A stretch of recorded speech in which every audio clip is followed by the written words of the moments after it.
Hi, my name is Pastor Sarah and I'm at the Journey Church in Moncton, New Brunswick. And I'm doing this vlog called Faith at Home, Not Alone. And my prayer is that there will be some things that I talk about that can encourage you as parents at home to be practicing faith in your everyday life. And it's not tricky, it's not hard, but it does mean being intentional. It means really living out our faith for ourselves and in front of our children and walking alongside them as they are on this journey of faith as well.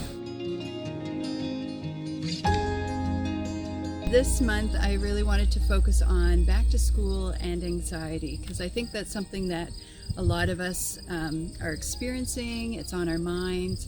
Anxiety is one of those kind of catch-all emotions sometimes where we feel different things going on, but we don't always identify where it's coming from or what it is. And I think our children can feel a lot of frustration about it as well.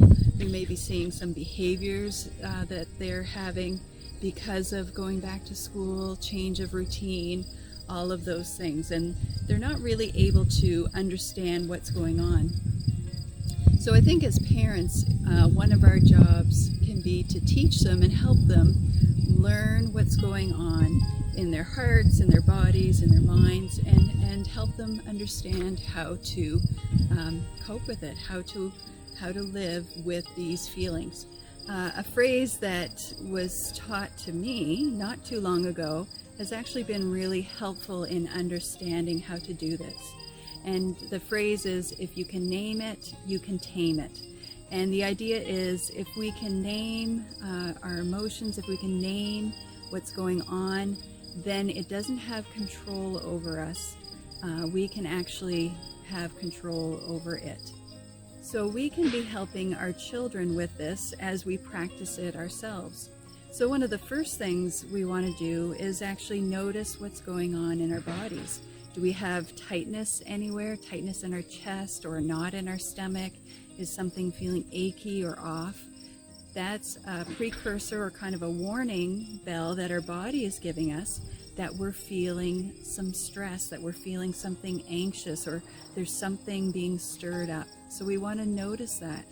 Then we want to take time and reflect on, well, what am I feeling? You know, what is my body trying to tell me? And there's some great free resources. I have a link to this in my blog, and it's an emoji chart of emotions. So there's actually 2 of them. And this can be great for younger children as well, and even elementary age children, in looking and identifying, well, what is it that I'm feeling? Because they don't have the vocabulary. I think even as adults, we don't always have the vocabulary to help us identify our emotions. So pointing it out, telling them that word and what that means, and saying, is that what you're really feeling, or do you want to try a different one? Maybe it can be more than one. It can even be a positive and a negative one. Especially with back to school, there can be excitement and wanting to go, but there can also be feelings of fear and uncertainty because it's new, or they're going to a new class, or they don't know if certain friends will be there. So it's okay to have different emotions, to feel different things.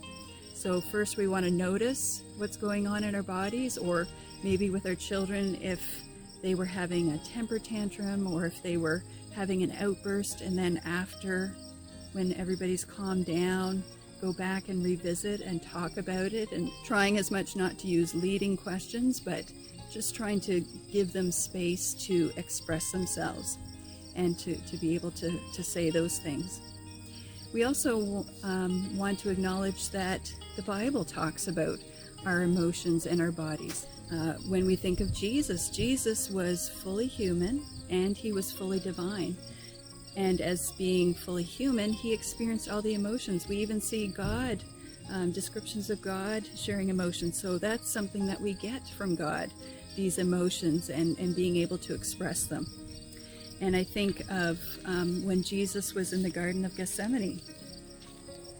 So in Matthew 26, verse 38. Jesus had taken his really close friends, Peter, James, and John, with him, and he was going to pray, and he knew what was coming, and he was feeling anxious. He was feeling upset about it.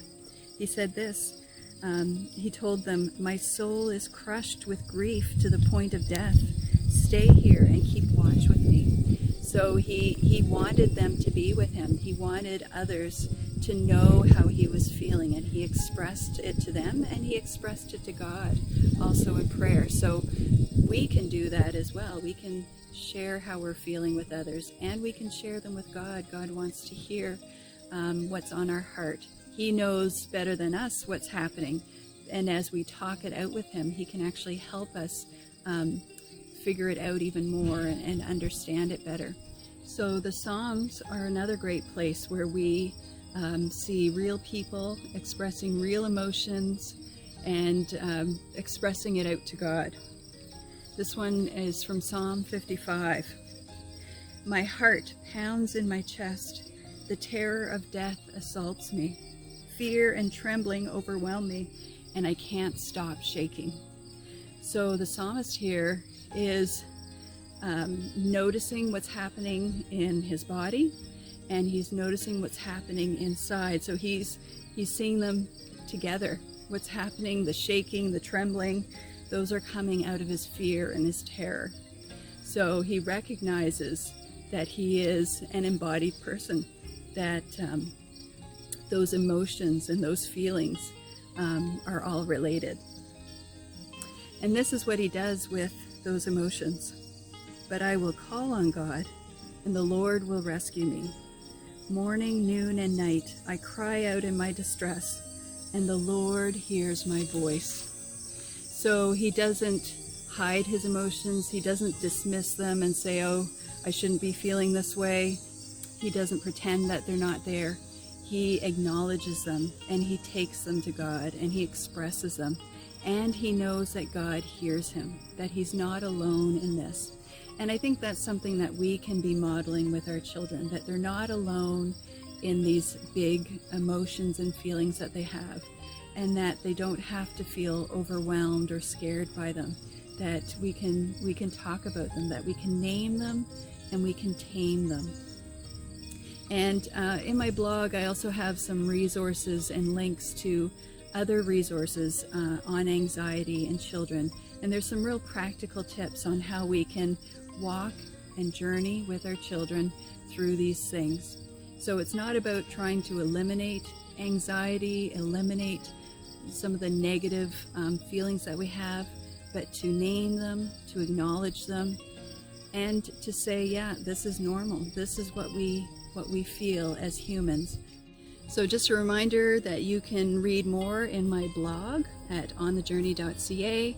You can also keep an eye out for more vlog posts in the weeks to come as I talk again about this topic next week.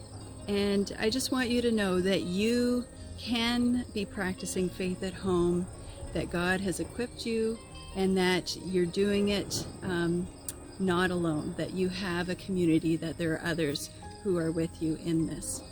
So I hope that's an encouragement to you, and I'd love to hear from you and hear what you have to say, maybe some things that you've done in dealing with your children and anxiety and helping them through this.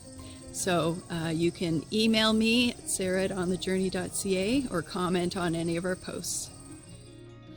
So just a reminder to like, comment, subscribe, and share this video. It's a great way to pass it along, and I'd love to hear what you have to say.